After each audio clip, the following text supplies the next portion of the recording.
Merci beaucoup, amis internautes. Merci à tout le chevalier de la plume ici présent en Célé à travers cette conférence de presse qui est dénommée Face à la presse. Donc, c'est une conférence Made in Apelco. Apelco, c'est notre association de presse en ligne du Congo qui est chapeautée par moi-même, Junior Moulouabou, que je suis. Aujourd'hui, je ne serai pas seul, je serai avec l'un de mes confrères qu'on va co-animer ensemble, à qui je dis salut papa et qui. Bonjour président. Bayoko quand même. Oui, merci beaucoup. Na binono soto bozo landa biso. Merci na ba technicien nyoso bazana biso awa pe ba confrère concert nyo soto.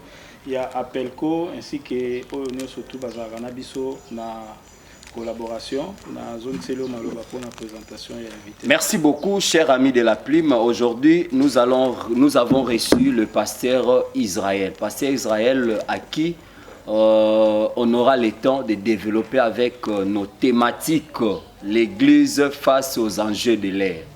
Personne n'ignore que ça a été écrit. J'ai cherché le monde, je l'ai trouvé dans l'église. Dans l'église, je l'ai trouvé dans le monde. C'est pour cela, avec le pasteur Israël, nous allons essayer un peu d'en parler. Comment peut-on détecter un vrai ou un faux serviteur de Dieu? Mais cette mission, cette face à la presse, on aura le jeu de questions-réponses. En respectant nos us et coutumes, je salue quand même l'homme de Dieu, pasteur Israël Losako. Pasteur Israël Tosenga Izanangola Lingala pour et permettre meilleure audition à internautes Nyonso Bazolanda Biso de partout dans le monde. Est-ce que Bakoye qui est pasteur Israël? Merci beaucoup pour la question. Pasteur Israël, comme on est Israël et Nzambi. Aza pasteur ya église Source de Vie ou Azo Kamba. Azali Abala. Madame na ezali maman Jemima ele di na pesi mbote bisika azali et puis azali papa ya bana ebele. Papa ya bana ebele parce que toza na bana toboti biologiquement ezape na bana musoko la pesa biso alors soko tangika bana yo boti na ndenge ya musuni ba wana pe kozala mwa libaku alors pona oleze bango te naza papa ya bana ebele. Merci beaucoup, pasteur Israël Yanzambe, papa ya bana ebele, bana molimo pe bana yanzoto. Merci na maman Jemima ici que Joamio. Pasteur Israël, sans plus tarder, tomoni quand même ozana équipe na yo. Oyo des moments l'autre peut osenga oko présenter bango soki okolinga. Tozo banda directement na question na biso, est-ce que bande ko bakoy koyeba le vrai définition ya église? Merci mingi pour la question. Nazane sengo vraiment ya koya awa na kat na bino na Apelco. Oui. Ndebo ya mbinga merci mingi. Nazape ne sengo ya koya olobela masolo etali église parce que wana ezali vraiment message ko la pesi biso pe lutte toza na ngo na église ya Yesu ezala vraiment église ya Yesu. Alors l'église va définir en boye dans moi le poto babi c'est l'ensemble des gens qui sont mis hors d'eux. Hors d'eux. Ezali sanga ya bato batiami libanda ya. Parce que yawana ezali mokili. Ça veut dire église ezali lisanga ya batu moko oyo bazo vivre lolenge o mokili zo tambola te. Baza na mokili mais bazo se comporter lokola mokilité, bazo lata lokola mokilité, baza na ndenge na bango bazo vivre selon la parole de Dieu parce que eza bato oyo bayambi kolo yesu lokola mokonzi pe mobikisi na bango. Alors l'apôtre Paul alobi boye ke kolo yesu akufa libanda ya camp. Alors ba oyo nyonso balingi kolanda il faut balanda libanda ya camp. Alors église ezali lisanga ya batu nyonso na mokili mobimba oyo bango bayambi yesu ka mokonzi pe mobikisi pe bazotambola lolenge moko ya makambo ya mabe mokili zotambola nango te batiami mopanzi par rapport à système ya mokili. Merci. En quelque sorte baza irréprochable. Dire baza irréprochable disons que babengami a mené vie moko o ezali ya sainteté, il y a respect à principe pour baza ba lampe selon Matthieu 5 Bible est ici que bango baza ba lampe o faut bangengisa mokili epi kolo alobi baza le susu pe mungwa moi to tia mungwa biloko po pesa biloko elengi alors mokili oyo Bible est ici on a livre 1 Jean que ezali puissance ya Satan des okonza mokili oyo misala ya Satan des okonza mokili oyo alors batwana baza bato bazoya na nzela na bango nkolo azwi bango kwa ba échantillon ya misala na ye oyo bisika nyonso azomema bango il faut bango ba éclairer na nzela misala na bango ya malamu baza ba exemplaire ba vivre lolenge kolo so vivaki pour que ba mususu baza la tirer na bango pe ba ya na ngambo oyo bango bazali et yango ko ça en quelque sorte il faut ba éviter ba vivre moko apôtre Paul abina Timothée Timothée azaki pasteur en église à Éphèse alobi faut que bana lolenge na yo Timothée akotambola na église parce que l'église est le socle de la vérité. Ndenge ozo se comporter na bano baza âge na yo na ba mama mikolo na ba papa mikolo en tout cas faut que banango parce que l'église eza o ezo dépendre de la vérité ya Christ faut tambo longi wana yango ezo pesa biso ndingisa te ya kozaka tout le temps reprochable ezo pesa biso ndingisa te ya ko vivre quoi batu nyonso parce que et quoi affaiblir en fait les messages autozui pe mission ya biso ezali ya ko gagner les autres na ngambo tozali. Est-ce que aujourd'hui par rapport à thème Nabiso, l'église est face aux enjeux de l'ère. Aujourd'hui, tant que l'église n'a mokili otozali, lecture ni nos osala tant que nous salons. Bon, merci papa pour la question. Tant on a l'église dans mokili ndenge o yango ezali. Oui. Ezoti nanga toujours ko fuka makamingi pour na ko adorer le Seigneur Jésus. Ezoti nanga vraiment ya koloba ya solo on est béni tout ça la erreur te ya kolanda Jésus pe ko yamba ma vie na biso ko Seigneur pe sauveur parce que il y a rien de nouveau en fait. Moto atanga la Bible so fongo ka Matthieu 24 à totangi to remona que eza makambo yesa lobaka. Yesa sakola pour na makambo oyo que na tant to komi il fallait mambo eza pe ka boye. Pour y pas bimalokuta te ayi même ba disciple abi bo banga kututé o nyonso loba mina ba cri de guerre ba menace de guerre tout ça royaume moko ko menacer nyonso wana il faut comme pour que la parole ait s'accomplir. Donc quand je regarde l'église na nyonso s'est passé dans le monde je vois que l'accomplissement ya parole de Dieu c'est tout. Aujourd'hui quand tu regardes les serviteurs de Dieu face aux enjeux de l'ère ndemo qui les a les loba sal lanzam je parle des vrais serviteurs. Ah OK. Je parle pas de serviteurs autobinga ba parachutistes ba commerçants ba mankiona wana bangote je parle des vrais serviteurs de Dieu au ba porter toujours étendard à Jésus tant aux outala au sa lecture ba vrai serviteur na ba faux serviteur au sa lecture ni na mokilozo milobelani.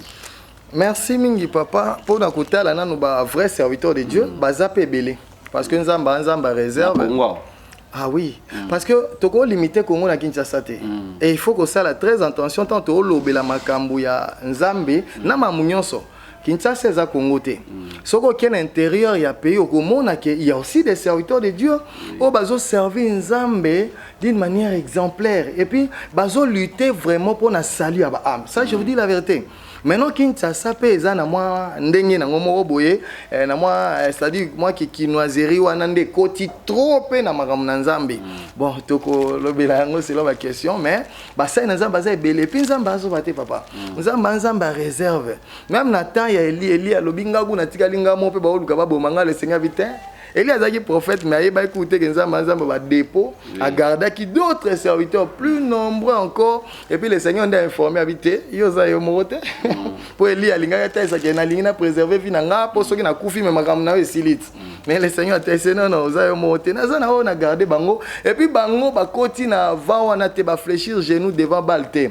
Je vous dis la vérité déjà faut na ça na ba Nzambe Holanda biso so ba yebite il y a déjà une autre génération oyo ezotelema ezala na mboka oyo Nzambe a préparé bango ya kobatama bazali et puis dans le monde bazali ezali banda mboka bazali il y a un nouveau vent oyo ezoya ya esprit et puis bazo se révolter na makambo nyonso ba omona mabe ezo salir église baza mais baza ya kobatama tant siko ezokoka oyo bazo linga siko babanda kotelema pe ko défendre gloire Nzambe bazali.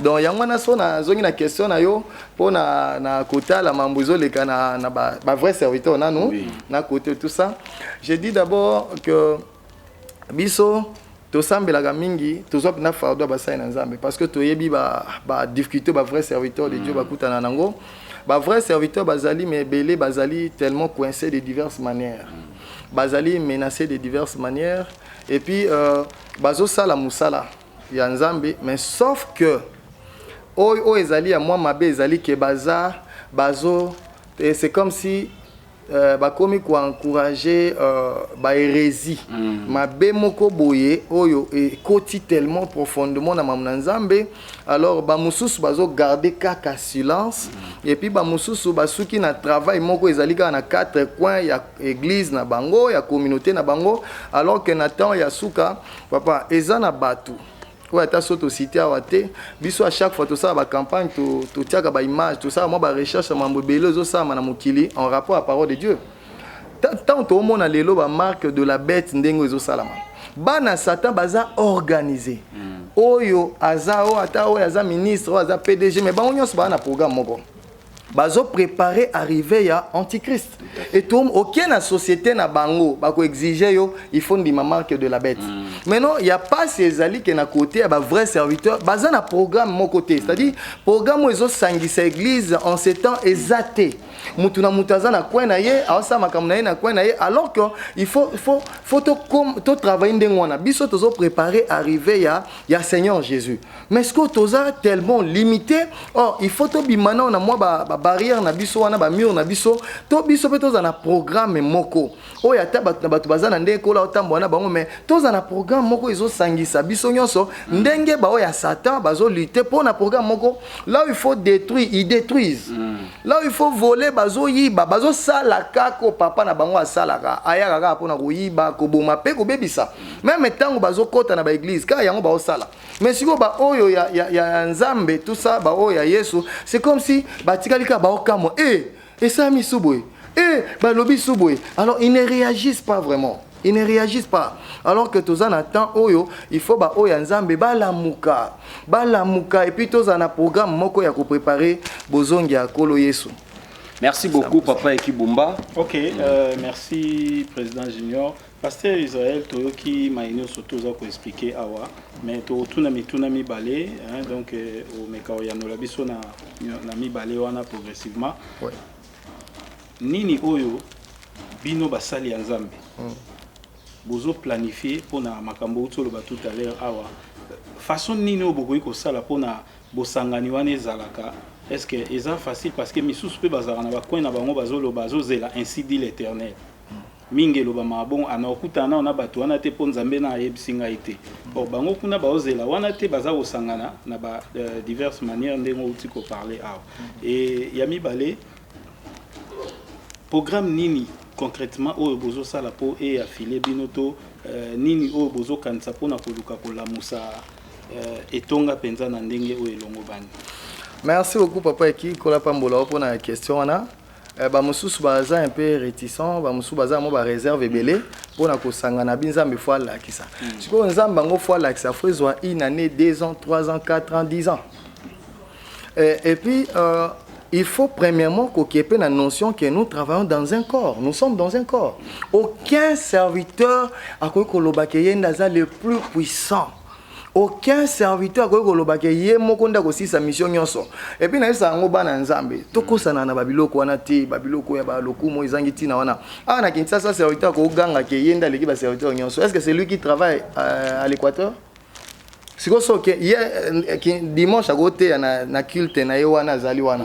Siko na goma kuna yebeka mutate. Non, nous travaillons dans un corps. Il faut beaucoup d'humilité pour reconnaître que tous en a corps, le boko eza, le kolo eza. Il y a un moment que to ko capé ko impacté parce que nous sommes tellement divisés, le kolo eza divisé dans le boko tout ça. Chaque personne a vu bangolu nyonso. Mais tozo c'est complété, c'est dans l'unité que tozo comme complet. L'apôtre Paul a lobby na Romains 12 na 5 kuna a lobby ngo que ndenge moko nzoto za ba membre belé ndenge mo pe biso toza ta toza belé mais to former ka nzoto moko donc nga naza na besoin pe ya pasteur mususu et puis na lobaka ngo que ngolo nzamba pe singa eza pona ba mususu mais ngolo nzamba pe ba mususu wana eza pe pona nga il faut na bénéficier pe nango alors déjà na koyeba notion na que nous sommes dans un corps et épargner biso même na ba maladie musu ba hérésie to koti na bandimi to kamba mondimi ya église X a koto sakaka pasteur ya église X pasteur ya église mususu kuna ya auto ça été ezali babiloko moko tolinga itomisa la ba roi na kati ya église alors to même bandimi ba koma lobito koma banzambe na bango pona ko détruire même le corps donc nous sommes dans un corps papa eki oyo mutu nyonso foye ba ki azape na besoin un frère mususu wana déjà za notion liboso soki un vrai serviteur de Dieu abengami akoye bango pe komi kitsa ko reconnaître ba mususu alors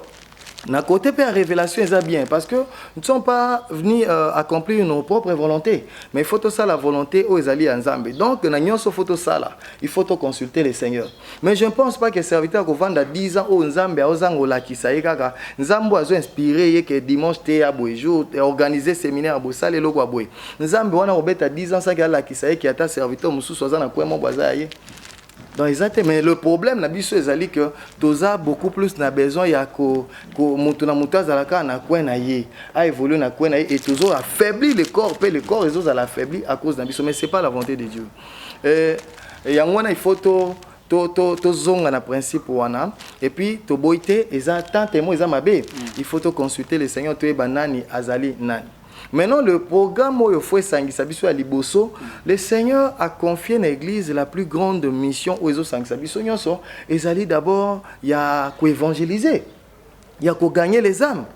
Mabe ezawa pisoki par exemple un autre serviteur à la campagne moko alinga sala la pasteur Israël oko sunganga na nini si réellement eza pona Jésus parce que ba action ebele salama awa eza na ba stade lelo boyo kango na minoko ba sai na Nzambe nga na tondisa ka stade ebele ya basali basala ba stade mususu ba action mususu awa ezala pona Christ te ezala ki po ba sala kombo et bazo ba partenaire dans le monde on connaît toutes ces choses là ça veut dire libana mboka fona za na ba image fona za na ba impact mon na sali apo kuna ba considérer nga ebele basala ki yango pona Christ po yango yoka lewa minoko na bango nga esi na tondisa ka stade même langage okoyoka epa ya ba musicien soit profane okoyoka ngo pe pa nga pe na sala ki ba plein tout ça ekolo ba maté maintenant soto ça ki yango pona gagner les âmes pour que Christ ndé a régner na kati ya ba vie ya batwana et tokoki ko zwango lokola biloko eza pona ba gloire personnelle te programme il faut sanctifier son église et un programme il y a évangélisation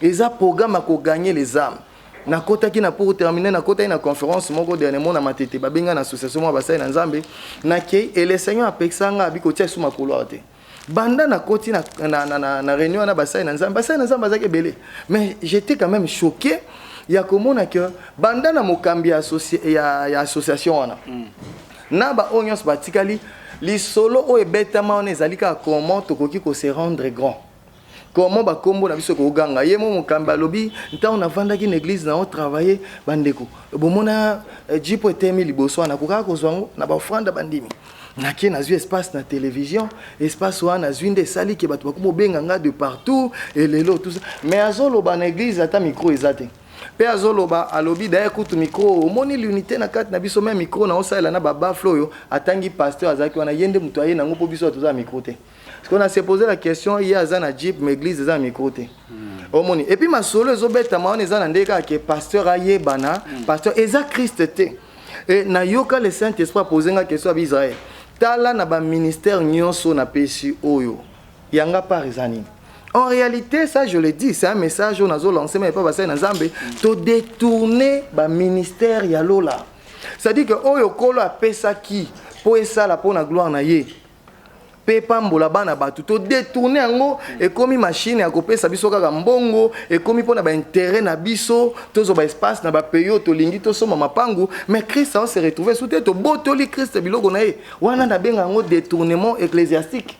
Oyo ezo salama donc ya on a ekoloba que il faut to sangana na programme d'évangélisation et le Seigneur bana ko ya soir ça veut dire oyo za ba détourneur ba détourner na Congo ba lelami ba détourner ka ba million mais biso tozo lela ba détourner ba ministère tina ba église. Ça veut dire okuta mosali mo ba bloquer peuple de Dieu moko boye atali saka bango atate que Yesu azoya pour na salia ba âme na bango te. Mais zaka soka te moi 2 minutes après les offrandes 4 heures du temps. Ba détourner tina ba église ya kolo mwana nzamba otika ndako azoya boye bike na ken église ya Yesu mais nzoka okekuta kuna passer azaka ba projet na ba plan na ye o ezo concerné et Jésus est le plus perdant na kati ya makambo po yenda kufi na ngomba Golgotha yenda sali na biso basali mais alobaki na ba disciples abi ce ne sont pas vous qui m'avez appelé mais c'est moi qui vous ai appelé enfin que vous portiez des fruits. En d'autres termes, Pierre, Dieu a dit na masolo no kuna ba pêche. Ngane na zuyo na osa no pêcheur d'homme. Mais ça pour accomplir ba boule na otende ba kino ba loba penser na ote. Mais pour vous porter ba fruit, bo sala selonga.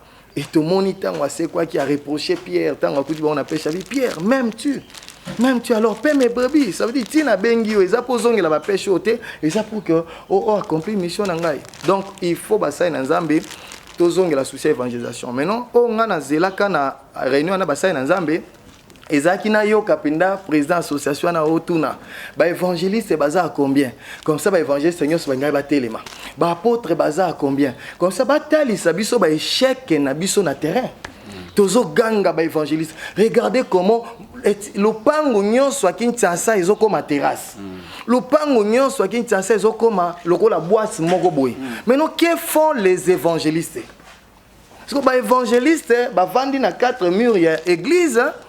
Mais tout ça pendant que les âmes bazokufa libanda ba gagnant d'âme baza sous mingité et ngasko na zelaki que ba sabiso ba évangéliste seigneur boza fubo tubela parce que bozo travailler tant ba église et travail à solo ba sai na Nzambe na mboka o to moni ba kanga maki hein oui tout le monde qui na ba religion ba temple muso minene wana batu ba kimaki yango balandi bato bazaki na ba mandala là ouais tout ça il y avait la gloire de Dieu ba sainteté na ba drum ezaki te batu bazo louer Nzambe les malades étaient guéris tout ça présence ya Saint-Esprit mais lelo to affaiblir domaine ya évangélisation tozote ate et puis na côté na biso même basai na Nzambe parfois to koma na ba compte ba millions de dollars to koma ba richesse ebele église ekomi na bon compte ebele en banque mais l'évangélisation ça kokufa c'est pas normal mbongo nyonso eyaka na église eye premièrement pour sango na Yesu etema siko sango na Yesu zote ama isuki ka na ba carré na biso surtout ndenge ba caméra déjà ezali boye to suki na ba internet et tout ça mais ba amba zokufa ba programme ni toza na ngone église pour l'évangélisation ba programme ni ba sai na Nzambe aza na ngo pour l'évangélisation. Donc yango na papa qui programme faut sangisa biso ezali akopanza sango malamu ko gagner les âmes ko yebisa batu ke kolo eso azozonga yango ndezaki censé ko sangisa biso pour za programme ko la pesi pour na ecclesia corps ya Christ. Merci beaucoup papa qui question monsieur ezali. Bon, toko zanga ngote parce que tolingi ko tuna kaka po biloko wana elobama mingi Nzambe atalisaki ngai bon Nzambe na natalisi nga te pona kutana bango l'homme de Dieu pasteur Israël ya Nzambe ekutana déjà na mabondeli na yo Nzambe atalisi yo ke X na Y il faut sangana na bango pona likambo moko to objectif moko songolo. Ah oui, featuring. Bon, je crois que pasteur Chaque Wazawa na foyani que ba serviteur baza pe une église ba yebi que le quoi na biso personnellement nga personnellement depuis 98 lelo nazaka na autorisation ko kuta na serviteur mon côté soit par la recommandation Nzambe te mais ba yebi que il y a d'autres serviteurs de Dieu oyo Nzamba pesa na adresse na kombo po ke kuta na nai parce que Dieu a ses serviteurs partout. Donc ils ont basali pino au monde le Seigneur na boka kutanga mais ba mususu pe baza wa ba mususu pe batamboli wa mukili tout ça miko elekiawa le Seigneur ba ki ako permettre que to inviter belé et tangu ya zolo bela so benga buto to benga basali belé o balekani na église wana tokola lobi bo benga wana ya po musale za Nzambe et tozo dépendre na ye donc tokuta na kapena basali mususu na recommandation ya Nzambe o pe to sangana na bango o pe to sa misa na Nzambe mais tous ont la même conviction, même motivation, même objectif. Basai na Nzambo baza na souci beaucoup plus ya sali ba âme. Nde basali okola tinda biso vers bango et c'est mon abiso ezarake tantôt sola beaucoup plus makambo o Italie ya volonté ya Nzambe surtout ba domaine wana ezali évangélique et pour nous c'est vraiment une bénédiction tout ça là. Voilà pour na kokende na moi lombango nani na biso na yebi ke na zone selon le président junior pasteur Israël ceux qui na permission ya président to oui ko pesa yo 10 minutes ya ko bimisa oyo moko za nango lokola message oyo ko ikopesa na peuple dédié pe ba programme nyonso tout ezolinga esalema à partir ya wana et ko permettre biso na bandeko bazo tala biso to ba confrère bazali awa pona kotuna mituna na sima. Bon, merci beaucoup. On a coupé salon na peuple de Dieu. Ezali que ezali biso facilité. En particulier na mboka na biso et surtout na ville ya Kinshasa. Ya kondima kubenga mosai na nzambe to pasteur ekomi soni soni wana et puis toyebi que ce sont boza ba victimes il faut boye bango que ba na nzambe belé boza ba victime ya biso basai na nzambe prière na ngezali que moi na nzambe nyonso akoki kolanda ba message à boye le Saint-Esprit Bible dit ne savez-vous pas que vous êtes le temple du Saint-Esprit vos corps. Banzoto na biso eza temple à Saint-Esprit. Ça veut dire moi na nzambe moko na moko oya yambi Jésus kwa Seigneur peut sauver azui molimo na nzambe Saint-Esprit azana ye. Le Saint-Esprit pasteur azana ye yo pozana ye. Alors tozana temps o eza tellement compliqué parce que c'est le temps de la fin. Oyo le Seigneur yemo katesa na Matthieu 24 que le faux prophète bagoya bamusu bagoya kutu komita lisake baza ba Christ tozo monango. Même dans le monde, il y a un pasteur oyo alobi ngai nde naza Jésus, ngai nde nakufa na ngomba Golgotha na ye bon, on comprend, c'est la parole. Alors on attend oyo, il faut beaucoup plus coopérer na Saint-Esprit. Lucas Saint-Esprit tellement mingi parce que ba bengi pe l'esprit à révélation. Dieu nous avait fait grâce que na famille na biso tellement to bandai ko bonde la ko luka nzambe mingi na ndenge ya famille. Ezalaki même église kolo autinda biso famille na biso boki na église wana bosambela peso kinzambe atiki église wana akoyebisa biso na église wana botia suma côté na zesu wana te petant to obima bomona na sim église wana ekufi. Ça veut dire le Saint-Esprit azama kokia ko révéler na yo nanu aza mosali nzambe ya solo pe ya mabe po ebele nde na lobi boza tellement victime biso basali na nzambe parfois boki ma sorcellerie na ba famille na bino. Mais bozo ya pobo lokama bien pa ya ba mususu bo kanisa ke baza basala nzamba alors ke ba basala Satan. Ezali manque ya révélation. Alors to komi na temps oyo, il faut yo moi na nzambe nyonso comprendre que le salut est individuel. C'est pas parce que naza pasteur ndembala moko na omona Yesu l'apôtre Paul alobi na on sala tellement très attention parce que na makam na on sala na mission na on sala po nazo boya que après avoir prêché aux autres ngamona kenali felo. Pasteur azo kamba yo nangai ka pa o na bazo nazo kamba na ba nyonso bazo kamba moko te na kati ya basala nzambe nyonso o ya mata na ngomba Golgotha azate moko te na basala na nzambe o la nouvelle Jérusalem eza ya sala azate pour dire que même pasteur azo kamba o so pa banyi nzambe te a aucun enfer pour Bible bi ebele ba déplacer ba montagne même quoi ba mona te. Alors to komi na temps oyo peuple de Dieu chacun faut à veiller na foi na yi na nzambe. Chacun faut à s'accrocher beaucoup plus na Saint-Esprit ko lukelongi na nzambe ko sala très attention parce que ezo sala pasi boza déjà ba victime poto tebino sa malamu ya mabe au lieu total sabino liboso Yesu total sibino liboso biso basali na nzambe to soki sibino na biso parfois to encourager bino to dérouter bino au lieu total sabino mi makambo ya molimo total sibino mingi ba voyage en Europe et tout ça eza masumu na biso ba pasteur to sali pe to détruire bino kwa bana Eli na ndenge ke bana Eli bazaki na momesano oyo bana baso ba oya même na temple ko ya kopesa ba offrande ba osuka na offrande te bazo bimana bana baso wana. En fait il y a beaucoup de gens des vies o ezali détruits na nzela ya ba église o ebele ya mibali ba vai na bandako balingi su basa mabatia makona na ba église. Le plus grand perdant, c'est Jésus. Alors on attend oyo, soyez prudents parce que na koolo bana terme oyo ke terrain zaya kobe basoto ma mwanzambe. Na oya simbiki sa koti na kati.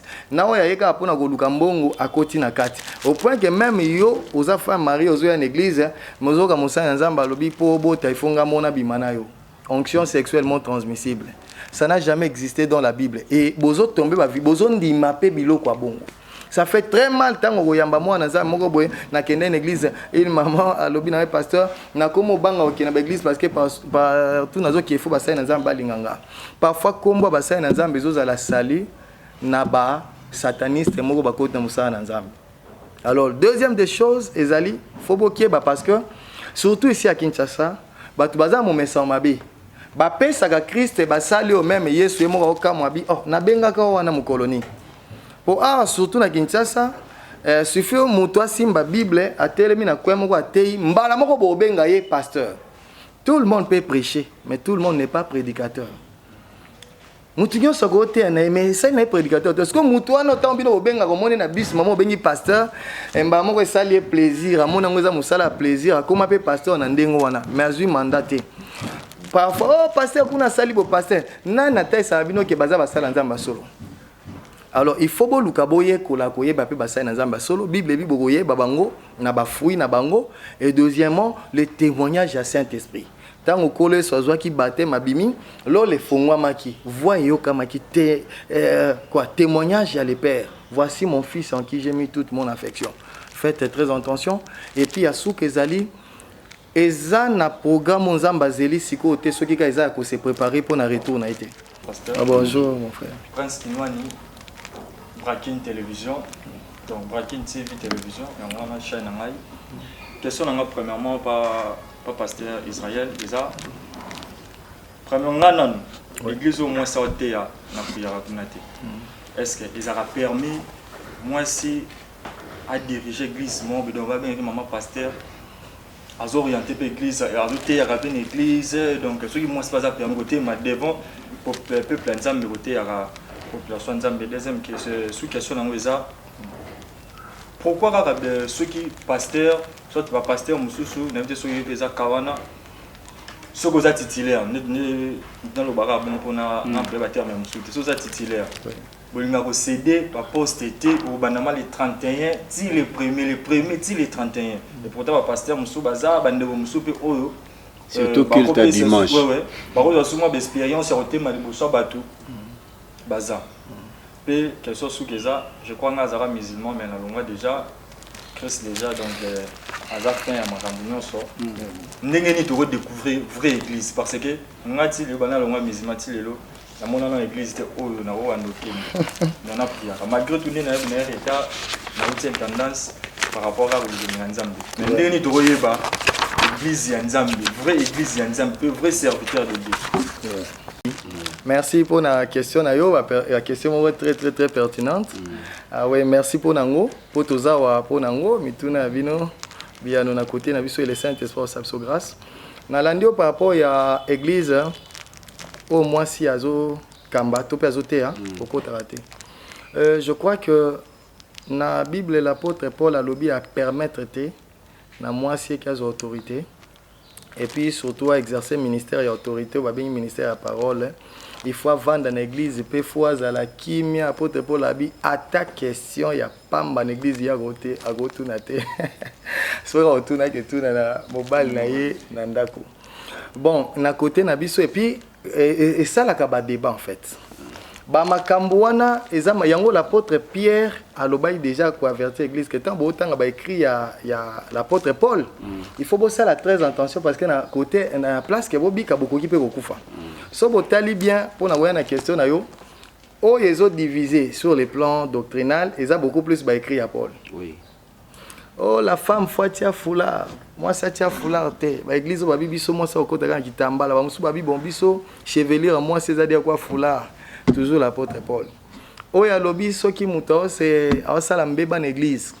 Ba livrer na Satan pour la destruction des autres mais azwa le salut. Même Christ a lobby en côté. Et l'apôtre Paul a lobby en. Oh yo lelo e boti ba soula rebelle na église. Prends un peu de vin. Na Timothée pour ta santé. Alors e boti ba soula rebelle na église oh l'apôtre Paul a bagi disons pour dire que bah écrit à apôtre Paul et apôtre Paul azaki ngolo qui na 3e ciel avant d'être avec d'abord azaki a eu formation à bien et puis na ndenge ya molimo azala enseigné par l'esprit tant ba même na 3e ciel eza même na makambo susu azaki autorisé te ya koloba yango alors ce qui to côté na côté la femme doit prêcher ou pas prêcher c'est déjà dans la Bible l'apôtre Paul a autorisé en côté et puis ngai nazaki pe na kawa pour ou contre ngai moko yango na opesa score ngai nazaki pour tant otaki papa na biso molimo akonsakaka bandeko ya basi na ministère.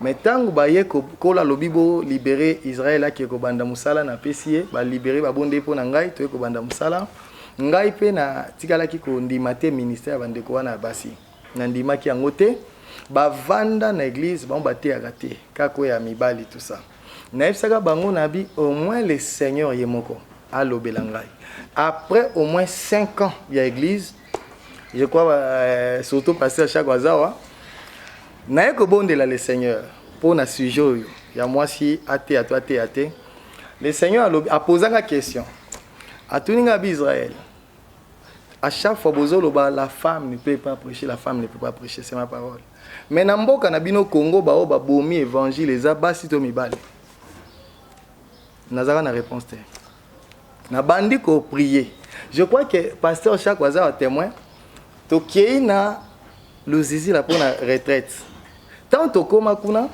pendant que nazo te ya bandeko atana biso ba mona ki basali nza mususu bazoya touché par l'esprit makambo kola baki musali na okuta bazolo ba makambo yenda osambela pona nga parfois musu ba ocha ba offrande osambe pona bango moko ya bandeko ya ocha offrande aya lobi Israël pasteur soko yebi ko te na église na oyo zo kamba kola zo tombola mingi basi pendant que zaki sujet tozo traité tozongi na église nga moko na bonde sur le Seigneur papa nga na ndima ministère moi cité par rapport ya écriture agangela nga lobi wana oloba pona nga agangenga lobi ezamba suka ya otuna ngai eso zui réponse na ngai tika basi basala musala na ngai na benga bandeko ba pasteur ya église ya message ya prophète Branham na bengi ba pasteur mususu to eba na bango na sangisi bango na biboyo kama kambo le Saint Esprit zolo bananga alors na bengi ba ope baza ba doctrine wana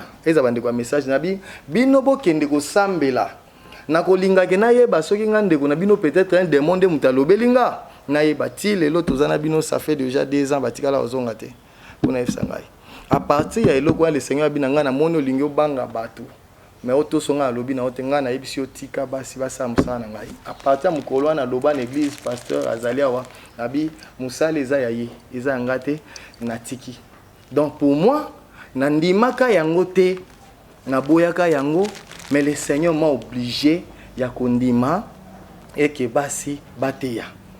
Alors nakoki ko imposer ngo na mutu nyonso te. Ngai na côté na ngai nandimi yango na cause ya nyonso yo natalisi pe na sangisi basai na Nzambe boyo kakasi Nzambe. Tout ça soki nga naza libunga boye bisanga ti lelo na monite oyo aya alobi que le Seigneur alobi eloko yo ondimi wana ezali diabolique na monite. Donc pour moi je bénis Dieu soki na moni moi si azote ya et que moko abongo mutema pour moi c'est l'essentiel. Soki moi sa côté ya et que mutu abongo mutema et puis je me dis tous les gens gagnés par les femmes on a mon église mususu wana so na ko se permettre autant ba komo ko ba joie meilleur ba église o ba okamba wana eza même na ba homme de Dieu combien bazana ba sali musala ndenge wana baza combien oya mibali maintenant il faut qu'on soit courage wana ko loba ke musala nyonso wana ba âme nyonso wana ba okende lifelo parce que moi si muta gagner bango les salut eza au delà ya wana mon frère essentiel na mamuna Nzambe c'est les salut. Donc pour moi Dieu m'a convaincu que natika basi bateya yango wana na pour moi na accepter ministère ya basi parce que même si dans un moment il y a ba période bon na wana est-ce que za makambo etali la consécration non seulement na moi si ata ba joueur oyo ba joueur wana on a lobeza mambo isiko ya consécration même ba joueur parfois avant qu'ils bêtent un match na ba za discipline à tous quoi marié parfois touché à moi ça a été les militaires tout le monde même na Bible iri oyo David abomisaki tout ça bazaki na bitumba azongi na ndako David déjà esi abebisa makambo na mwasi na ye mwasi azwizemi abi bon militaire on a bengi azonga David amelise masanga abi bon kela la na ndako na yo zala na mwasi na yo sepela ye na koyeba principe que tango mboka eza bitumba akosimba na mwasi nete alala na balabala ba ko informer David babi mais mutu wana alali na chambre na été en d'autres termes et baga que zemi na yo David atinda pour que mutana Urias ala détruit pour dire que la consécration ezaka na côté à moi cité pour za basanza na ye la consécration atana biso basai na Nzambe c'est-à-dire que tant que to sa makama molimo to zaka ko s'abstenir na o nyonso eza musuni attention kozala mbala moko soki impureté mais na ndenge ya consécration ezalaka ndenge wana non seulement pour la femme mais na ba domaine ebele ezali bongo ata makambo ya mokili eza makambo to mutu alingi akotela yango tout ça omona réussite ofo ezala parfois ezala s'abstenir na certaines choses donc c'est un peu ça non seulement pour na wana mais wana eza makambo ko ezaka traité quoi ezaka église nyonso bazali na ndengo ba traiter mambo etali la consécration ba principe na bango et même domaine autokota à chaque fois il y a kobonde là-bas na Nzambe l'apôtre Paul alobaki na Timothée ko précipiter te pour na imposer la main ata pour na serviteur a imposer ka batu maboko aza na vie moko ya consécration faut amener pour ne pas détruire même bateau yo il a imposer mais soit y moi c'est détruit parce que tant to imposer ka main ezali pona mutu ana zwa quelque chose o Nzamba tie na quatre en terme ya puissance o il faut que couper sa vie pas naï mais soki vie à consécration en ezate o ko imposer mais pour la destruction no moko donc le boko kako yo imposer mutu wana mabe kutu eza na quatre na ekoki kozongela yo ko attaquer yo yango esengaka toujours na ba service eza spirituel ndenge na ndenge eza na consécration nango à chaque fois ko ya fote maliboso na ba na Nzambe et tout ça eza na vie o yo phobika yango pona opesa la vie non c'est mon par rapport à comment détecter église à malamu pour que y ait abando sambela. Comment qu'on détecte l'église à malamu premièrement ezali d'abord na ndenge ya révélation na ndenge ya révélation ça veut dire ndé na oti ko loba lokwa biso to koli bongo ça dit dès le bas âge to la famille Nzamba sangolo ke to sambela ka déjà ko lukelo na Nzambe makasi na ndenge ya libota alors à partir nango le Seigneur yemo ko bande ko orienter biso place au photo tia makolo yango na ko yebisa na yo ba église à malamu pe ezali mais il faut bon de la nanu Nzambe Seigneur la kisanga bisika nini fona kende Nzambe wana yebi ko za âme na ye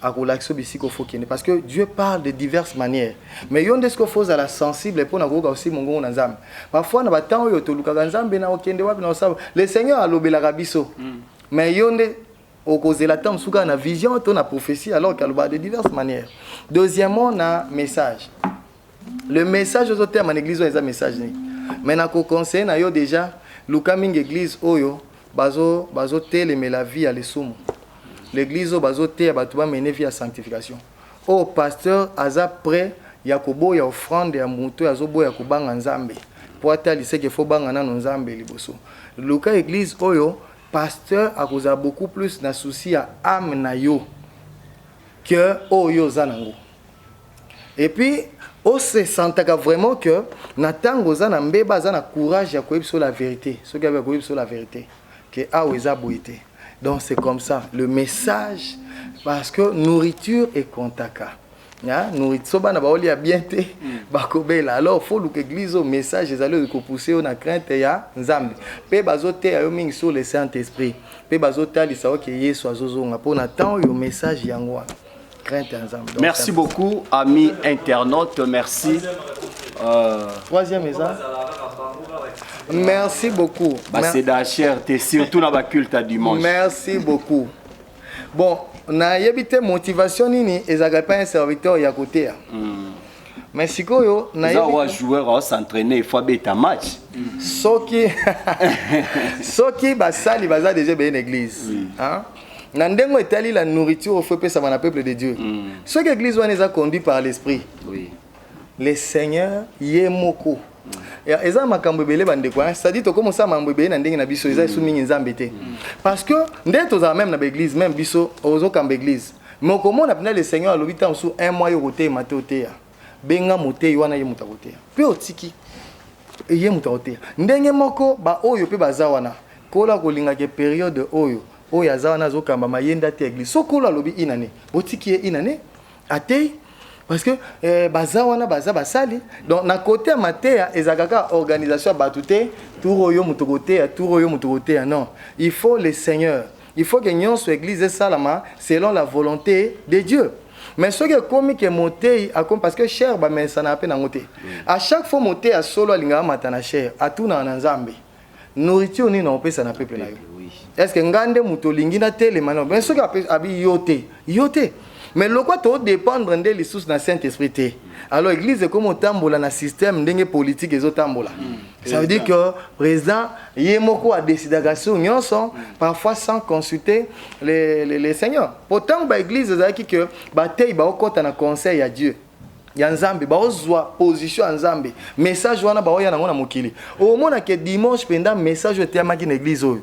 Okama kuna batebi noni même message parce que ba kota ki na ba réunion ensemble bazui nourriture faut ba pesa na peuple. Pour Bible dit que laisse ses serviteurs un bon serviteur ou ko pesa na peuple de Dieu la nourriture na temps favorable. Donc pour dire que ce qui est commis na ndenge moko ya ko sala ngona ko kengai kaka ndoko naza mukamila tele magana te ya tout ça et comme siko mabe et comme une façon ya ko étouffer ba oyo bazawana. Mais je crois que l'église ya solo ya Saint-Esprit ezaka le Seigneur mutu azala quand même côté les misabatu na cadre matia faut appeler sur les messages et ce qui message appelé sine na oyo azala même oza mukamba ko yebiso ke tika yende mutu à côté. Parfois même dans le service mususu atoza mukambi mais le Seigneur loba Moïse azwa révélation à tabernacle mais ye mutu asala ba istensiles lointe. Le Seigneur bio na pesi révélation ba maison ba coudé mais na poni na famille wana bangonde ba kosala ngoyo kende bisa ba ngoka fuba sala ba sabu mais ba ngomba ba kosala eza makamsu sokola ko lo bano mukambi mais ali ba bazana se ba ngomba ba kosala soit ba ngomba ba kote soit ba ngomba ba kosala service wana ko la bio penda zalaka na retraite ba ngonde ba kokambe église ba ngonde ba kosambela pona mutu wana donc c'est comme ça. Alors ngana ko lo baka que ce que comme ko sama na ndenge ya ngai kaka nina zake koma be mais il faut totika ba église tozongela mingi koluka elongi na nzambe tokamba ba église selon volonté ya nzambe.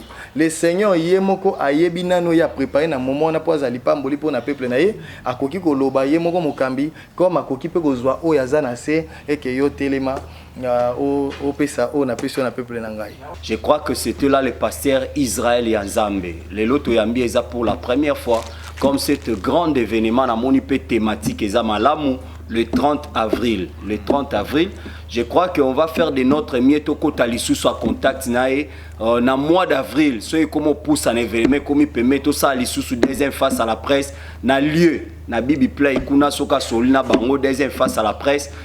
Tomeka un peu ko la musa batu pas seulement batu bazana Kinshasa na ba diaspora o ba se retrouver à Kinshasa basala nzambe boza vraiment belé il faut beau participer na makambo boy. Merci aussi à toi Papa Ekibumba. Je vous informe que ce samedi le 12 mars l'association de presse en ligne du Congo Togozala tendance. C'est pour la toute première fois ba journaliste ba sangani balobi ba matana ngomba ba kende ko bonde la nzambe. La Bible dit à la montagne de l'Éternel sera pourvu. Donc le pasteur Israël a invité na biso yem toza la prédicateur. Ah que Dieu soit loué. Thème na biso ezali recommande ton sort à l'Éternel, mais à lui ta confiance, il agira. Thème mango anaki préparer prédication dans les 12. Vous serez avec nous accompagné na papa Ekibumba ce équipe nous mususu ba ozala. Ce n'est pas un problème pour merci que tout Lukanzambe biso ba journaliste c'est vraiment mabe côté belé na mukili oyo na domaine na biso na secteur na biso ba journaliste ba animateur ba caméraman ba réalisateur ba monteur biso nyonso ozaloza ya pelko ou pas ozamo na nzambe tu as des problèmes to lobaki journaliste nyonso comment requête na yo yakanango to bonde l'ensemble so que zoabiso journée mobimba on va se sacrifier pour que to lukanzambe. La Bible dit rechercher l'Éternel pendant qu'il se trouve. Comme il se trouve, c'est qu'il faut to lukae.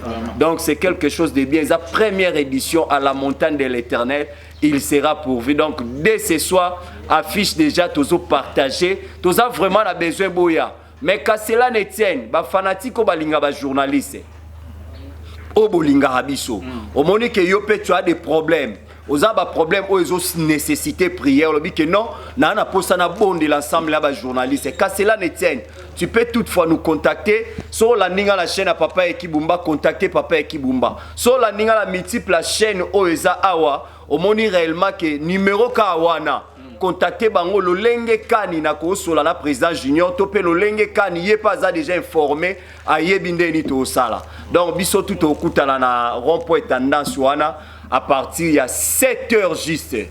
Dans le mois de ananda ku 5h 6h ndengo sala ka so ba bengo na présidence. 7h juste tokutani wana tokoti tomati tendance ensemble tomati ngomba ensemble pour que tokendo bondela. Je crois que espace yango au nom ya association de presse en ligne ozala posa o se faire valoir baye ba ozala message mo quelconque ko hésiter te ko contacter association de presse en ligne du Congo to yambo na face à la presse numéro d'angeza plus de 143 89 67 48 671. Donc numéro d'angwa no contacter na WhatsApp ou bien appel local. Vraiment je dis grand merci à tous les chevaliers de la plume au namoni awa. Merci encore une fois de plus, tu aurais intérêt, confiance à sais pas homme de Dieu. Merci beaucoup. Lobby déjà le 8 mars, appel ko toza awa, to bengi ba femme nyo soboya awa. L'appel ko célèbre la femme. Balobi, papa ko ozala ye morote sans que moi si. Donc lokola moi ça za aide semblable. Ya mobali, donc lobby tozo célébrer moi si. Ensemble ba papa, to lobby mobali nyoso. Participation ezaka ka $5 na costume yo lata. Ko lata la biso bodité, lata ka costume. Ba mama ba na uniforme na bango, soki omoni ko participer. Moi si yaka na $5 na lata ka tenue na ya uniforme ya maputa. Liputa nyoso sombi yaka. Makambo ezali belé, ba poème kozala, ba danse kozala, théâtre kozala et puis ba ko développer na thème wana. Tozala pe na équipe moko ya ba étudiant au ba sara médecine, ba yo parler sur la planification familiale, tous ensemble na bango. Et quant à moi, je vous dis grand merci d'ici là, portez-vous bien à la prochaine numéro. Bye.